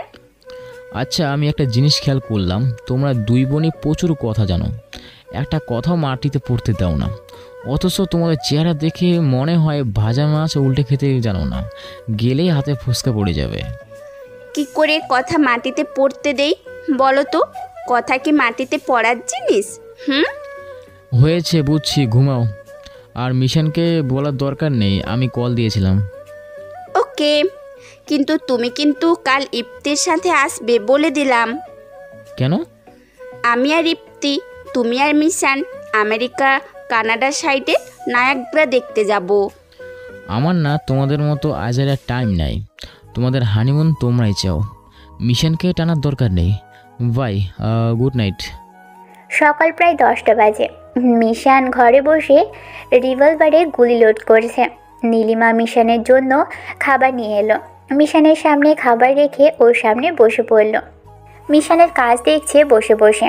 মিশান রিভলভারে গুলি লোড করাই গভীর মনোযোগ দিয়ে আশেপাশে নীলিমা এসে বসেছে সেদিকে খেয়ালই নেই ওর, এক মনে কাজ করে যাচ্ছে। হঠাৎ পাশ ফিরে তাকাতেই দেখে নীলিমা তাকিয়ে আছে ওর রিভলভারের দিকে। মিশান একটা ডেভিল স্মাইল দিয়ে রিভলভার নীলিমার কপালের দিকে গান পয়েন্ট করলো। নীলিমা চমকে যায় হুট করে এমন করাই। তারপর মিশানের চোখের দিকে তাকিয়ে ফিক করে হেসে দেয়। আচ্ছা, তুমি কি আমায় দেখতে পাও না একটু? ভয় পাবো কেন? তুই বড় না, আমি বড়। মিশান একটা বড় নিঃশ্বাস নিয়ে বলল, তুমি আমার সাথে এমন আচরণ করো যেন আমি অতি সাধারণ তোমারই মতো কেউ। আমি যে অন্য দুনিয়ার মানুষ সেটা হয়তো ভুলে যেতে চাও। ও হ্যালো, আপনি মাফিয়া হন, ডন হন, ঘরের বাইরে, ভেতরে না, ঠিক আছে? বাড়ির ভেতরে বাড়ির মেয়ে আর কিচ্ছু না। কথা শেষ করতেই নীলিমা মিশানের হাত থেকে রিভলভার নিয়ে নিল। মিশান নীলিমার কর্মকাণ্ড দেখছে। নীলিমা 2 হাত দিয়ে ধরে রিভলভার ঘুরিয়ে ঘুরিয়ে দেখছে আর বলছে, আচ্ছা, এটা এত ভারী কেন মিশান? ইফতিরও একটা রিভলভার আছে, হাতে নিয়েছিলাম, ওটা এত ভারী ছিল না। এটার সাথে নিয়ে ঘুরিস কিভাবে? এটাতে গুলি লোড করা আছে আপু, গুলির জন্য এত ভারী এটা। গুলি বের করলে হালকা। আর রিভলভার আমি বেশি ক্যারি করি না, এটাই ক্যারি করি সব সময়। বলেই একটা ছোট্ট ছুরি বের করলো। ছুরিটার দৈর্ঘ্য প্রায় 6 ইঞ্চি হবে, এত ছোট। এ বাবা, দেখি, এটা তো অনেক ছোট। বলেই ছুরি হাতে নিল। নিয়েই চমকে গেল নীলিমা। ছুরিটার সাইজে ছোট হলেও এটা এত বেশি ধারালো, এর উপর হাত পড়লেই কেটে যাবে। মিশান ছুরি চালাতে খুবই এক্সপার্ট। কুম্ফু স্টাইলে ছুরি চালানোর ওস্তাদ মিশান। দুপুরবেলা ইফতি এসেছে লন্ডন। শুধু ইফতিই না, ইফতির সাথে তীব্রও এসেছে। সাথে কোনো গার্ড আনেনি, ইফতি আনতে দেয়নি। মিশানদের বাড়িতে প্রবেশ করতেই নীলিমা সামনে পড়তে হলো তীব্রর। নীলিমা তীব্রর দিকে তাকিয়ে মিটে মিটে হাসছে। তারপর তীব্রর কানের কাছে যেয়ে বলল, তাহলে কারো আজাইরার টাইম হয়েছে আসার জন্য? তীব্র হতাশার শ্বাস ফেলে বলল, সব সহ্য করতে পারি, কিন্তু দুর্বল জায়গায় আঘাত সহ্য করতে পারি না। বিয়ের আগে ইফতি অনেক ভালো ছিল, বিয়ের পর দেখি ওর মধ্যে পাগলের বৈশিষ্ট্য দেখাচ্ছে, যেটা ওর মধ্যে এসেছে তোমাদের প্রভাবে। তোমরা দুজনই বড় মাপের পাগল। হানিমুন শেষ করে একটা ভালো সাইকোলজিস্ট দেখিয়ে নিও তোমরা, কেমন? ইফতি তীব্র আসার সাথে সাথেই সার্ভেন্টদের আপ্যায়ন শুরু হয়ে গেছে। রায়হান খান কাজের জন্য বাইরে আছে, ফিরতে রাত হবে। আর মিশান এখনও জানে না ওরা এসেছে, কারণ ও বাথরুমে শাওয়ার নিচ্ছে। ইফতি মাথা ঘুরিয়ে ঘুরিয়ে পুরো বাড়ি দেখছে। মিশানদের বাড়িটা অনেকটা রাজপ্রাসাদের মতো, এত বিশাল আর সুন্দর বাড়িতে 2 জন মালিক আর সব সার্ভেন্ট কেয়ারটেকার। মিশান গোসল সেরে বের হতেই জেসি মিশানের চুলগুলো আলতো হাতে টাওয়াল দিয়ে মুছে দিল। মিশান গায়ে একটা ব্ল্যাক কালারের টি শার্ট, যার হাতাটাও ফুল, আর একটা ব্ল্যাক জিন্স ফুল প্যান্ট পরে আছে। অবশ্য মিশানের সব জামা কাপড়ই শুধুই ব্ল্যাক, হোয়াইট আর ডার্ক ব্লু কালারের প্যান্ট, শার্ট, টি শার্ট, আর কোনো জামা পরে না। মেয়ে হয়ে এত বেরঙা কেন কে জানে। আবার সব জামা ফুল হাতা, যদিও সবসময় হাতা ফোল্ড করে রাখে, আবার মাঝে মধ্যে হাতার বোতাম খোলে নিচের দিকে ছাড়িয়ে দেয়। ভেজা চুলের পানি চুইয়ে চুইয়ে পড়ছে শার্টের মধ্যে। সিঁড়ি দিয়ে নিচে নামতেই তীব্রের চোখ গেল মিশানের দিকে। এরকম ভেজা চুলে মিশানকে আজ প্রথম দেখল। কি অপরূপী না লাগছে মেয়েটাকে। এক মনে তাকিয়ে আছে মিশানের দিকে, যার দিকে কোনো কিছুই খেয়াল নেই। নীলিমা আর ইফতি তীব্রর অবস্থা দেখে মজা নিচ্ছে। মিশান এসে সবার সামনে বসলো, ভালো মন্দ জিজ্ঞেস করলো। টুকটাক কথা বলার পর ইফতি নীলিমার সাথে গেল ফ্রেশ হতে, আর তীব্রকে গেস্ট রুমে নিয়ে দিয়ে আসা হলো। কাল ভোরেই সবাই বেরিয়ে পড়বে নায়গ্রার উদ্দেশ্যে। রাত প্রায় 9টার দিকে রায়হান খান বাড়ি ফিরলেন। তীব্র এসেছে দেখে তার খুব ভালো লাগলো। তীব্রর সাথে একদিন কথা বলেই অনেক ভালো লেগেছে ছেলেটাকে। তীব্রের সাথে নানান বিষয়ে কথা জুড়ল। সবাই একসাথে ডিনারে বসলো। নীলিমা ইফতি পাশাপাশি বসেছে, আর মিশানের পাশে ইফতি তীব্রকে বসায়। টেবিলের অপর পাশে বসেছে রায়হান খান। খাওয়ার সময় খেয়াল করলো মিশানের দিকে তাকিয়ে তীব্র আর মিশান দুজনকে কত মানাচ্ছে। তীব্র দেখতে অনেকটা চকলেট বয় টাইপের, তার মধ্যে ঠোঁটে সবসময় হাসি লেগেই থাকে। তীব্রর চালচলন দেখেও বোঝা যায় না বাংলাদেশের নামকরা টপ মাফিয়া ও, যেটা মিশানের ক্ষেত্রেও প্রযোজ্য। এদের চেহারার সাথে কাজের মিল নেই। রায়হান খান এক দৃষ্টিতে তাকিয়ে আছে। মিশান খাওয়ার মাঝখানে খেয়াল করলো বাবা তাকিয়ে আছে আর চোখে বাবার দিকে তাকাতেই রায়হান খান বুঝে ফেলে, সাথে সাথেই চোখ সরাই। রাতে ডিনার শেষে নীলিমা, ইফতি, তীব্র, মিশান সবাই ছাদে চলে আসলো গল্পগুজব করবে। সার্ভেন্ট এসে সবাইকে কফি দিয়ে গেল। তীব্র, মিশান আলাদা এক সাইডে দাঁড়িয়ে আছে, কফি খেতে খেতে গল্প করছে দুজনে। তোমার রোজ রাতে ছাদে আসার কারণটা আজকে স্পষ্ট হলো। সত্যি এত সুন্দর রাত, এই দৃশ্যটা স্বর্গ থেকে কোনো কিছু অংশে এখানে রাখা হয়েছে। থ্যাঙ্কস। আসলে এই ছাদের দৃশ্যটার ক্রিয়েচার আমার মা ছিল। মা রোজ সব ফুল গাছের যত্ন নিত। মা শুধু এই ছাদের বাগানটাই দেখাশোনা করত। এই যে বাড়ির চারপাশে এত বড় বাগান, সেটার জন্য এত খাটতো না। বাড়ির বাগান দেখাশোনার জন্য সার্ভেন্ট ছিল, কিন্তু ছাদের প্রতিটা ফুল গাছের যত্ন মা নিজের হাতেই নিত। আর মা চলে যাওয়ার পর আমি নিয়েছি দায়িত্বটা। মায়ের স্মৃতিটা ধরে রাখার চেষ্টা করেছি শুধু। তোমার মায়ের চয়েস আছে কিন্তু। সবাই গোল বৈঠকে বসে প্ল্যানিং করা শুরু করলো। প্রথম দিন আমেরিকার সাইডে নাইগ্রা দেখবে, তারপর আমেরিকা থেকে কানাডা সাইডে দেখবে। মোট কথা পুরোটা জুড়েই দেখবে। ইফতি আগেই নীলিমার পছন্দ মতো গ্রামীণ পরিবেশ পছন্দ বলেই লেক অন্টারিও ঘেঁষে একটা সুন্দর মনোরম পরিবেশ ইয়ংস্টনে একটা কটেজ বুক করেছে আগেই। প্রথম দিন নিউ ইয়র্ক থেকে ওরা ওখানেই উঠবে, সাথে কোনো গার্ড যাবে না, ওরা 4 জনই যাবে। সব ব্যবস্থা রায়হান খান করে দিতে চাইলেও ইফতি না করে, সব দায়িত্ব নিজের করে নেয়, কারো কোনো হেল্প লাগবে না জানিয়ে দেয়। পরের দিন ভোর হতেই বেরিয়ে পড়ে ওরা নিউ ইয়র্কের উদ্দেশ্যে। নিউ ইয়র্ক সিটিতে ল্যান্ড করেই নিউ ইয়র্ক স্টেজে বাফেলোর দিকে রওনা হলো ট্রেনে করে, কারণ ট্রেনে গেলে সব থেকে মজায় যাওয়া যায়, পরিবেশটা উপভোগ করা যায়। চাইলে প্লেনেও যাওয়া যায়, কিন্তু এরা ট্রেনের যাত্রা শুরু করলো। বাফেলোর গ্রামীণ দৃশ্যটা অনেক বেশি মনোরম।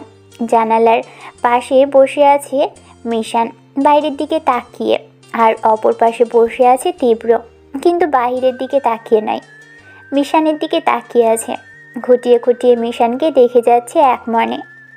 পরপর 13টা স্টেশন পার করে 14 নম্বর স্টেশনে দীর্ঘ 760 কিমি ট্রেন জার্নির পর পৌঁছে গেল ইয়ংস্টনে।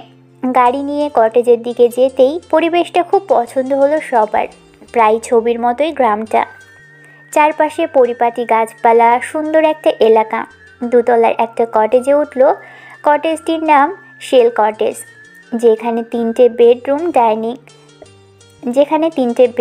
ডাইনিং, ড্রয়িং রুম, একটা বিশাল কিচেন রুম, আবার একটা রিডিং রুমও আছে। কটেজটা একদম আন্টারিও ঘেঁষে। কটেজের অপর দিক দিয়ে কাঠের বারান্দার মতো, সেখান থেকে সিঁড়ি গিয়েছে একদম অন্টারিওর তীরের পানিতে। জায়গাটা সবারই পছন্দ হলেও মিশান মনে মনে গাইছে, যেখানে বাঘের ভয় সেখানেই সন্ধ্যা হয়। যে পানি দেখে ভয় পাই সে পানি ঘেঁষেই থাকতে হবে। বাইরের দিকে তাকালেই অন্টারিওর গভীর জল। এই কটেজে বসেই কক্সবাজারের মতো সুন্দর সূর্যাস্ত আর সূর্যোদয় দেখা যায়। সবাই অনেক টায়ার্ড, যার যার রুমে গিয়ে ফ্রেশ হয়ে বিছানায় গা ভাসিয়ে দিল। ওদের এখানে আস্তে আস্তে বিকেল হয়ে গেছে। একজন সার্ভেন্ট এসে ওদের স্ন্যাক্স জাতীয় খাবার দিয়ে গেল। ওরা খেয়ে বিশ্রাম নিতে লাগলো। ঘুম ঘুম চোখ নিয়ে বিছানায় শুয়ে আছে মিশান, চোখ দুটো টেনে আসছে ঘুমে। এরই মধ্যে তীব্র নক পড়ল মিশানের রুমে। মিশান, আসবো? ঘুম আসছে? ওকে, আমি পরে আসবো নে, তুমি রেস্ট নাও। মিস্টার তীব্র। হ্যাঁ বলো। জেসিকে একটু ডেকে দিন না, আমার মাথাটা খুব ব্যথা করছে, মাথাটা। বলেই গভীর ঘুমে তলিয়ে পড়ল। এই রে, ঘুমের ঘরে কি বলছে? জেসিকে কোথায় পাবো আবার? নীলিমাকে ডাকবো? না থাক, ও তো ইফতির সাথে সময় কাটাচ্ছে। কি করি এখন? মিশান বেচারির চোখে ঘুম এন্ট্রি নিলে দিন দুনিয়া কিছুই খেয়াল থাকে না। ঘুমের ঘরে সব শুনতে পাই, স্পষ্ট সব কথার উত্তর দেয়, কিন্তু ঘুমের ঘরেই থাকে। ঘুম থেকে ওঠার পর কিছুই মনে থাকে না। আবার যখন মাথার যন্ত্রণা ওঠে তখন ঘুমের ঘোরে উল্টাপাল্টা কথা বলে। মিশান দূরের জার্নি করলেই ওর মাথা যন্ত্রণা শুরু হয়ে যায়। তীব্র কি করবে বুঝতে পারছে না। 5-7 না ভেবেই মিশানের পাশে বসে পড়ল। মিশানের মাথায় হাত বুলিয়ে দিতে লাগলো। মিশান ঘুমিয়ে আছে আর তীব্র অপলক হয়ে তাকিয়ে আছে। এত বেশি মিষ্টি মেয়েটা ঘুমিয়ে আছে বলে আরও যেন বেশি টানছে মিশানের মায়াবী রূপ। ইচ্ছে করছে কাল দুটো টেনে দিয়ে গোলাপি ঠোঁটে একটা স্পর্শ বসিয়ে দেয়।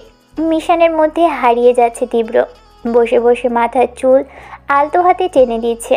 জীবনে প্রথম কোনো নারীকে এভাবে স্পর্শ করছে তীব্র। মিশানের চুলগুলো অনেক সিল্কি। এত লম্বা ঘন চুল বলেই মিশানের মাথাটাও নিজে আঁচড়ায় না। জেসি সব সময় ওর চুলের যত্ন নেয়। মিশান চুলগুলো কাটতেও পারে না, কারণ মিশানের মায়ের মিশানের চুল অনেক পছন্দের ছিল। মা বেঁচে থাকতে মাই সব যত্ন নিয়েছে।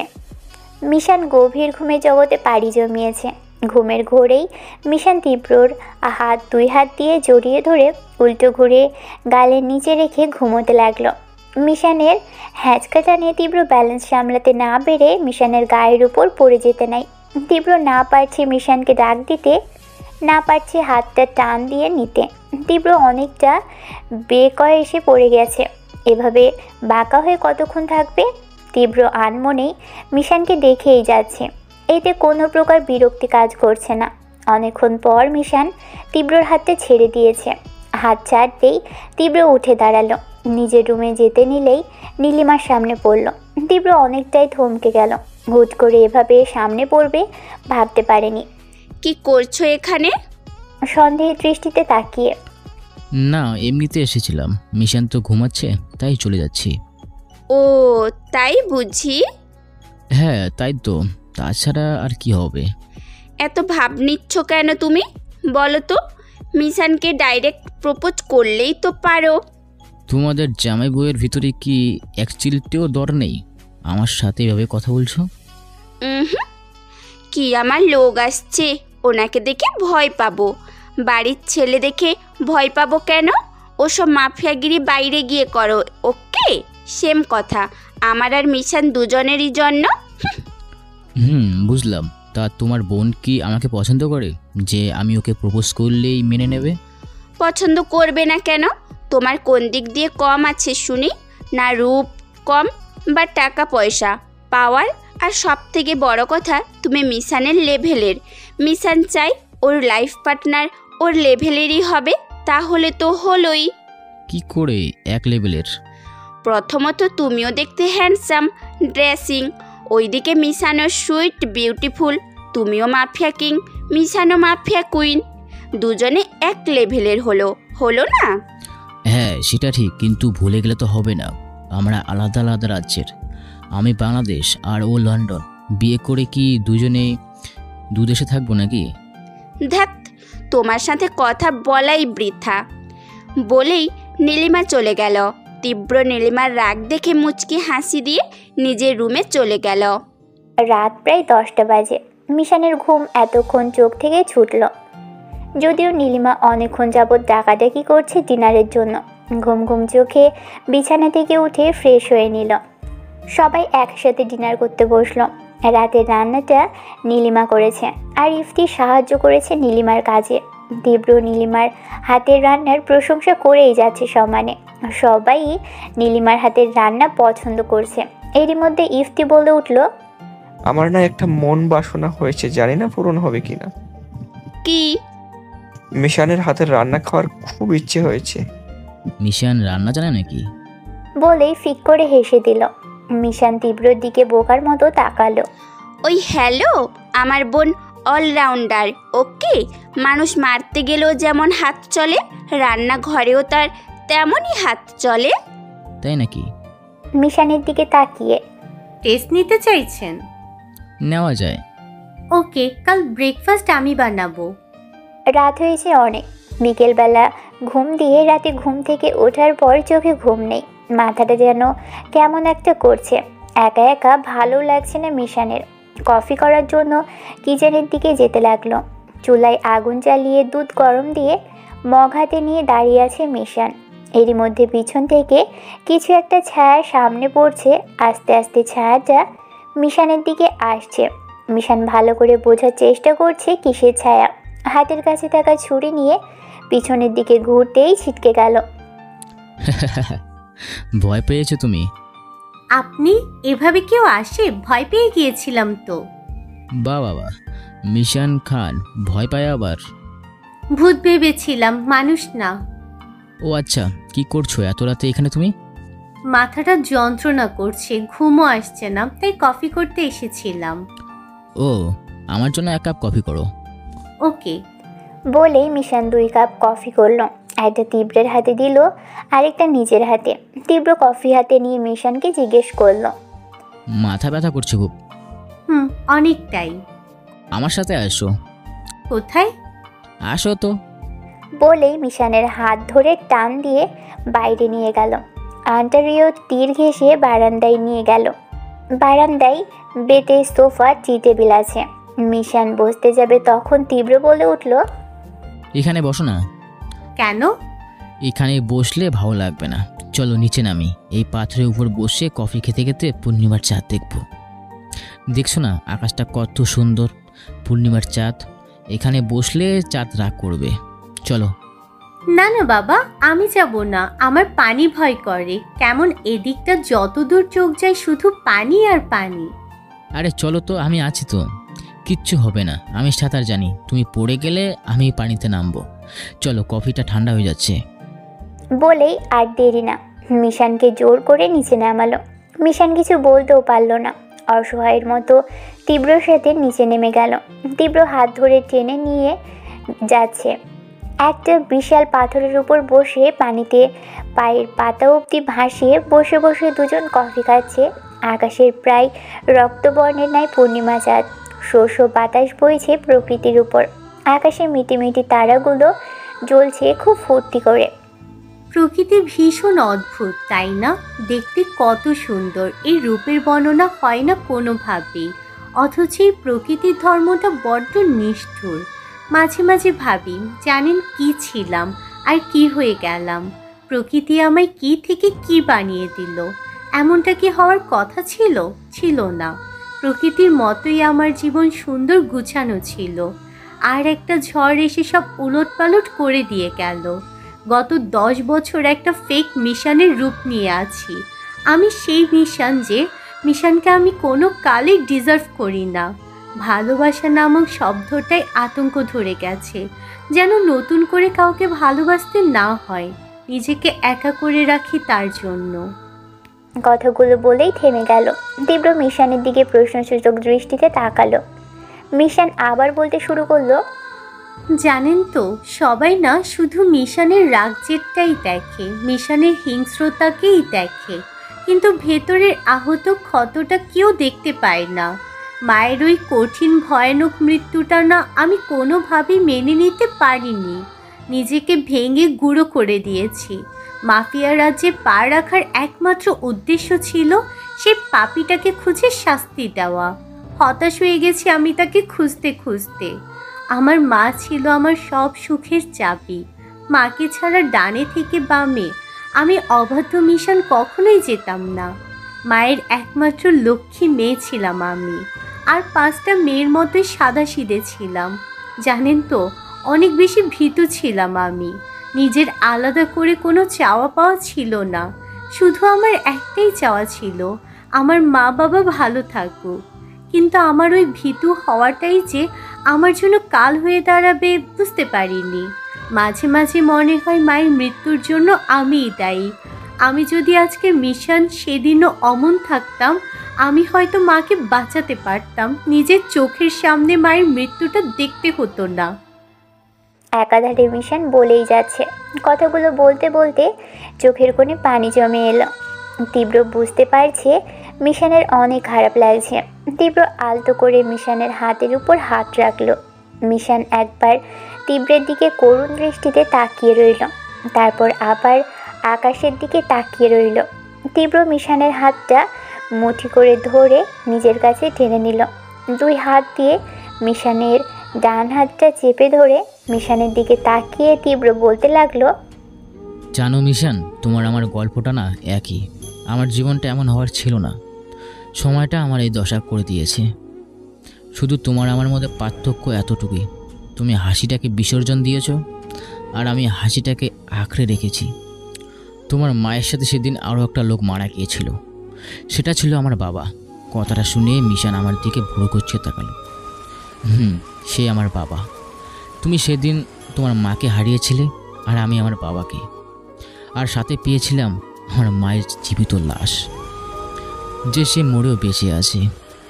সেই পাপীকে খুঁজে বের করার জন্যই মাফিয়ার জগতে প্রবেশ করা আমার। জানি না কবে পাবো, তবে যেদিন পাবো তাকে তিল তিলে প্রতিটা সেকেন্ডে কষ্ট দিয়ে মারবো। সব থেকে পৃথিবীর নিকৃষ্ট মৃত্যু হবে তার। প্রয়োজনে আমার প্রাণ দিয়ে দেব, তবুও তাকে শেষ করে মারবো। মিশান কি বলবে বুঝতে পারছে না। সত্যিই তো, তীব্র অনেক একা, মিশানের থেকেও একা। মিশানের তো তাও বাবা আছে, কিন্তু তীব্রের যে কেউ নেই বললেই চলে। শুধু জীবিত লাশের ন্যায় একটা মা আছে। ইউএস থেকে গ্র্যাজুয়েশন কমপ্লিট করে দেশে এসে জানতে পারি আমার বাবা আর নেই। বাবার মুখটা তো দূরের কথা, লাশটা দেখার পর্যন্ত আমার ভাগ্য হয়নি। ছেলে হয়ে বাবার জানাজানি সামিল হতে পারেনি, কেউ জানানি অবধি আমাকে।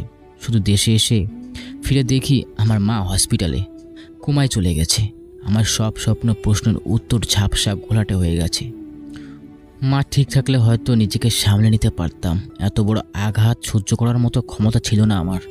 সেই সময় শুধু মামা আর মামি ছাড়া আর কেউ সান্ত্বনা দেওয়ার মতো ছিল না। আমার একটা চাচ্চু আছে, উনি ইন্ডিয়াতে থাকেন, সেখানে তার মাফিয়া রাজ্যে। বাবা চলে যাওয়াতে সেটাও তিনি মেনে নিতে পারেননি। মাফিয়া রাজ্যে টিকে থাকার জন্য আমার চাচ্চু আমাকে সাহায্য করেছে। আমার মামা বলেছিল তার বিজনেসে জয়েন করতে, কিন্তু আমি করিনি।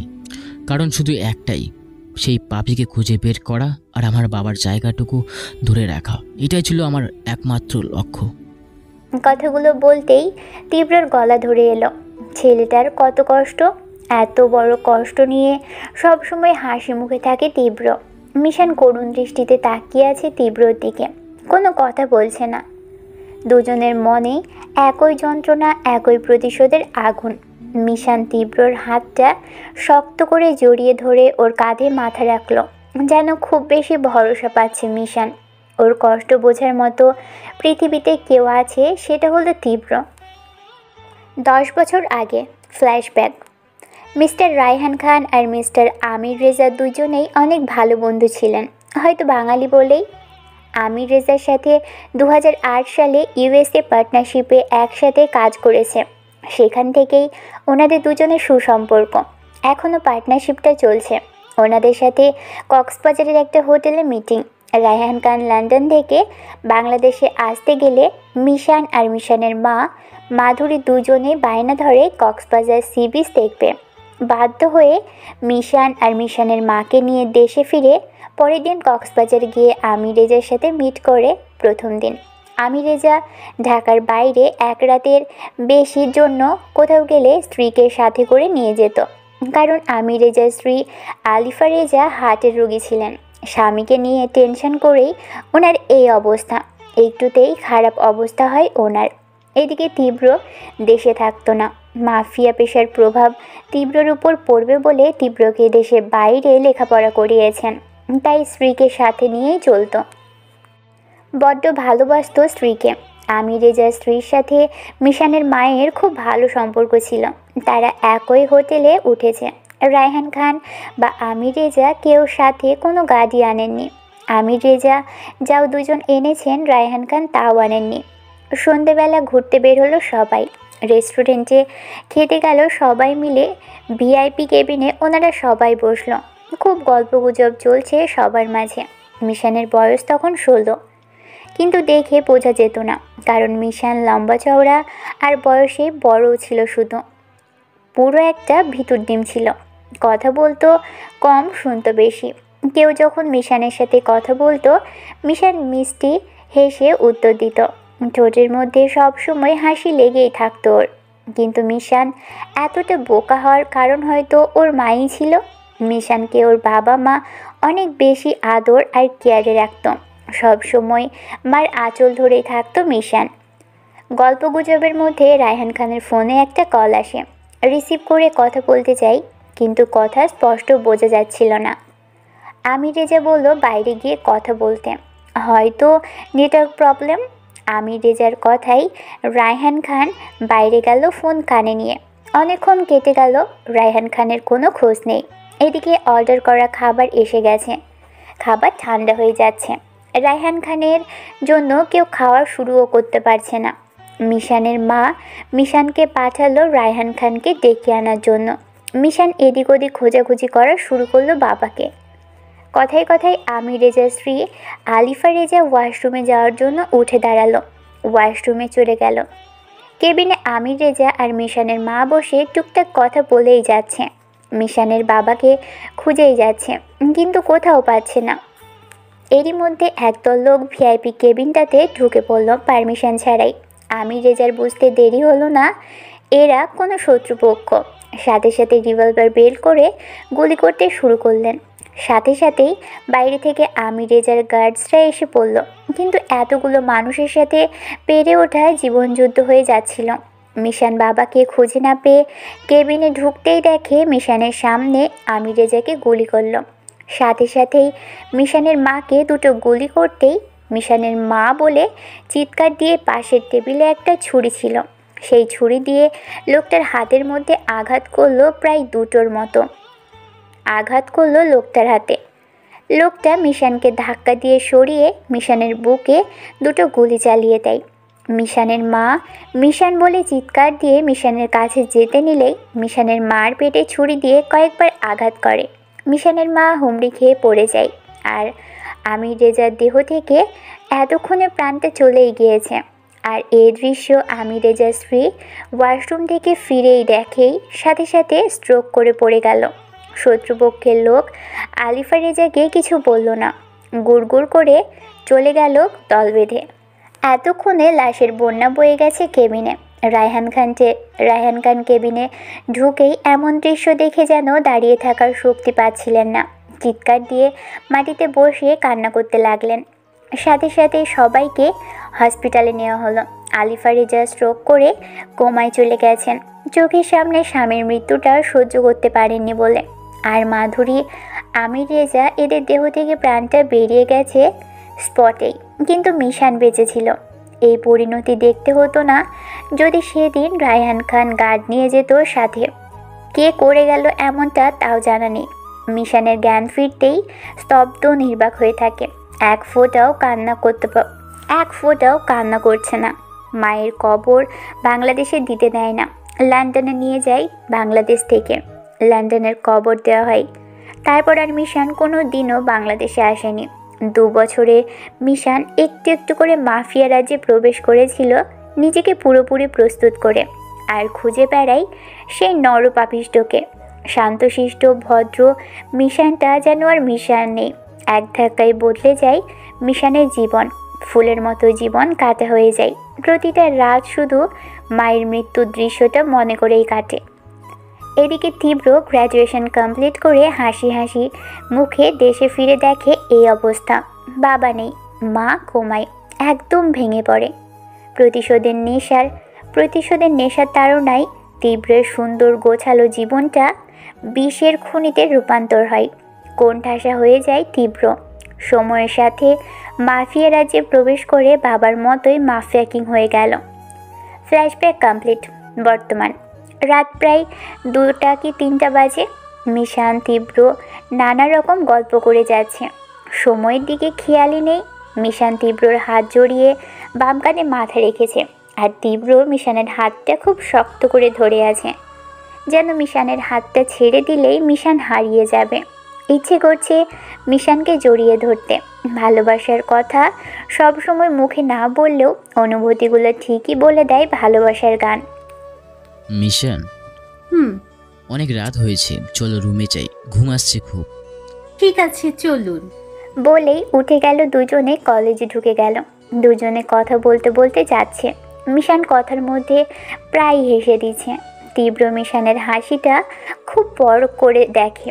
মিশান আর তীব্র রুম পাশাপাশি। নীলিমা আর ইফতির রুম দোতলায়। রুমে ঢোকার আগে তীব্র বলে উঠল, তুমি আমার সামনে হেসো না মিশান।